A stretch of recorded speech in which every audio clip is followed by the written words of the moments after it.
জীবন হয়তো এক বাক্স চকলেটের মতো। বিখ্যাত এই উক্তিটির সাথে আমরা সবাই কম বেশি পরিচিত, কিন্তু ভালোবাসা দিবসে হৃদয়ের কথা স্রেফ দুটি শব্দে বুঝিয়ে দিতে এক বক্স কনভারসেশন ক্যান্ডি হার্টসের কোনো বিকল্প নেই। স্মার্টফোন বা টেক্সট মেসেজের যুগেও বি মাইন কিংবা কিসমি লেখা ছোট ছোট রঙিন ক্যান্ডিগুলো আজও প্রেমের চিরচেনা অনুষঙ্গ। তবে চমকপ্রদ তথ্য হলো, আজকের এই রোম্যান্টিক ক্যান্ডিগুলোর যাত্রা কোনো প্রেমের গল্প দিয়ে নয়, বরং একটি ওষুধের দোকান থেকে। 1847 সালের কথা। বোস্টনের ফার্মাসিস্ট অলিভার চেজ গলা ব্যথা বা পেটের সমস্যার জন্য এক ধরনের ওষুধি লজেন্স তৈরি করতেন। তখন এই লজেন্সের মণ্ড হাতে বেলে কাটতে হতো। কাজটিকে সহজ করতে চেজ একটি স্বয়ংক্রিয় মেশিন আবিষ্কার করেন, যা আমেরিকার ক্যান্ডি শিল্পের ইতিহাসে প্রথম আধুনিক যন্ত্র। এই উদ্ভাবন থেকেই জন্ম নেয় নিউ ইংল্যান্ড কনফেকশনারি কোম্পানি বা নেকো।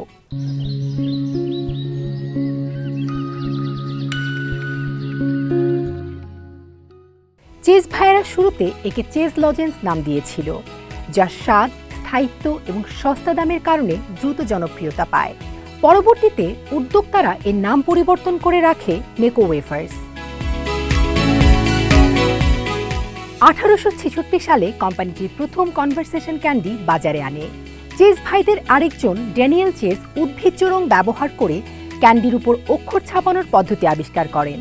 তবে শুরুর দিকে এগুলো আজকের মতো ছোট হৃৎপিণ্ড আকৃতির ছিল না। তখন বড় আকৃতির ক্যান্ডিতে লেখা হতো দীর্ঘ বাক্য, যেমন how long shall I have to wait, please be considerate. 1902 সালে প্রথমবার ছোট ও হৃৎপিণ্ড আকৃতির ক্যান্ডি বাজারে আনে এবং দীর্ঘ বাক্যের জায়গা করে নেয় ছোট ছোট রোমান্টিক শব্দ। কিছু ধ্রুপদী উক্তি আছে যা একদম শুরু থেকেই সুইট হার্টস ব্র্যান্ডের অংশ হয়ে আছে, যেমন কিসমি এবং বি মাইন তার মধ্যে অন্যতম। এছাড়া সুগার পাই, সুইট পি, কিউটি পাই এবং ক্রাশ অন ইউ এর মতো ছোট বার্তাও রয়েছে। আধুনিক যোগাযোগ মাধ্যমই হোক বা পপ সংস্কৃতির সাথে তাল মেলানো, যোগ হয়েছে টুয়াইলাইট ফ্র্যাঞ্চাইজির সাথে মিলিয়ে বাইট মি এবং লিভ ফর এভার। 2021 সালে স্প্যাংলার ধ্রুপদী প্রেমের গানের কথা ব্যবহার করেন, যেমন at last, I got you babe এবং লিন অন মি। 2018 সালে মূল উৎপাদনকারী প্রতিষ্ঠান নেকো দেউলিয়া হয়ে গেলে ক্যান্ডি হার্টসের ভবিষ্যৎ অনিশ্চিত হয়ে পড়ে। শত বছরের ইতিহাসে 2019 সালে প্রথমবার ভ্যালেন্টাইন্স ডে এর বাজারে কোনো সুইট হার্টস ছিল না। ভক্তদের হাহাকার আর সামাজিক যোগাযোগ মাধ্যমে ব্যাপক আলোচনার পর স্প্যাংলার কোম্পানি ব্র্যান্ডটিকে রক্ষা করতে এগিয়ে আসে। 2020 সালে যখন পুরনো স্বাদ ও রঙে ক্যান্ডিগুলো বাজারে ফেরে, তখন ক্রেতাদের উপচে পড়া ভিড় প্রমাণ করে দেয় পুরনো চাল ভাতে বাড়ে আর পুরনো ক্যান্ডি প্রেম বাড়ায়। সুইট হার্টস ক্যান্ডির খড়খড়ে বা চক্কি স্বাদটি অনেকের কাছেই বিতর্কিত।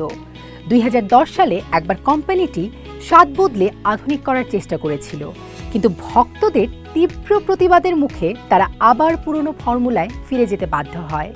বোঝা যায় মানুষ কেবল ক্যান্ডি খেতে নয়, বরং ইতিহাসের সেই নস্টালজিয়া আর পুরনো স্বাদটুকু ফিরে পেতেই বেশি আগ্রহী।